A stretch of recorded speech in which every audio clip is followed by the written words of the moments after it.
School first day మనం కూర్చున్న బెంచ్‌లో మనతో పాటు కూర్చునే బెంచ్ మేట్ అంటే కేవలం పక్కన కూర్చునేవాడే కాదు. మనకు తెలియకుండానే, మనల్ని అడగకుండానే మన జీవితంలోకి వచ్చేసి, మన జీవితం అనే పుస్తకంలో బోలెడు పేజీలు తను కూడా రాసేవాడు. చిన్నప్పటి స్నేహం తప్ప అంతకంటే స్వచ్ఛమైన, అమాయకమైన బంధం మళ్ళీ దొరకదేమో! వయస్సు పెరిగే కొద్దీ మనసులో చెత్త చేరిపోతుంది. అమాయకత్వం తగ్గుతుంది. స్వార్థం పెరుగుతుంది. అందుకే ఆ చిన్ననాటి స్నేహితులే ఇప్పటికీ మనతో ఉంటారు. ఆ తర్వాత వచ్చిన వాళ్ళు మామూలుగా మధ్యలోనే వెళ్ళిపోతారు. ఎవరో ఒకరో ఇద్దరో మనతో ఉంటే అది అదృష్టమని చెప్పాలి. వీళ్ళు మన వేసే జోక్స్‌కి నవ్వు రాకపోయినా నవ్వేవాళ్ళు. మనల్ని నవ్వించేవాళ్ళు. ఫ్యూచర్‌లో మనం సూపర్ స్టార్ అయినా, అట్టర్ ఫ్లాప్ అయినా, "ఏరా తిన్నావా ఎదవా" అని అడిగేవాళ్ళు. అసలు ఈ బెంచ్ మేట్ గాడు చేసే పనులు ఒక్కటి కాదు.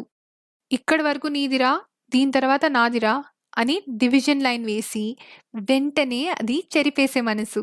సాయం చేస్తాడు. అంతలోనే టీచర్‌కి, అమ్మానాన్నకి పట్టిచ్చేస్తాడు. క్లాస్‌లో బోర్ కొడితే పెన్ ఫైట్ ఆడుతాడు. బుక్ క్రికెట్ ఆడుతాడు. మనం యాబ్సెంట్ అయితే అటెండెన్స్ వేయిస్తాడు. నోట్స్ రాస్తాడు. ఎగ్జామ్స్‌లో ఆన్సర్ తెలియకపోతే అది కూడా చెప్తాడు. వాడికంటే మనకి ఎక్కువ మార్క్స్ వచ్చినా, తక్కువ మార్క్స్ వచ్చినా ఆ నెక్స్ట్ డే మళ్ళీ మామూలుగా ఉంటాడు. అంతేగాని మన చుట్టాల్లాగా మనకి డబ్బులున్నప్పుడు ఒకలాగా, లేనప్పుడు మరోలాగా కాదు. సూర్యుడైనా చీకటి పడ్డాక వెళ్ళిపోతాడు. కానీ ఈడు మాత్రం బెడ్‌రూమ్ వరకు వచ్చేస్తాడు. బెంచ్ మేట్ నుండి బెడ్ మేట్ వరకు మారిపోతాడు. ఏదో మనతో పాటు పుట్టిన మన అన్నలానో, తమ్ముడిలానో అయిపోతాడు. అదే ఇప్పుడు చదువులు అయిపోయి జాబ్ వచ్చేశాక కనీసం పక్కన కూర్చున్న వాళ్ళ పేర్లు కూడా తెలియదు. తెలిసినా పెద్ద లాభమేం లేదు. వాళ్ళ కళ్ళలో వార్మ్‌త్ కనిపించదు. మన చిట్టి చప్పట్ల కోసమో, మన చిరునవ్వు కోసమో ఎదురుచూసే బెంచ్ మేట్స్ ఇప్పుడు సిస్టమ్ అలర్ట్స్, ఈమెయిల్ రిమైండర్స్ అయ్యారు. పక్కనున్నవాడు మన ప్రాబ్లమ్స్ వినేంత దగ్గరలో ఉండడం లేదు.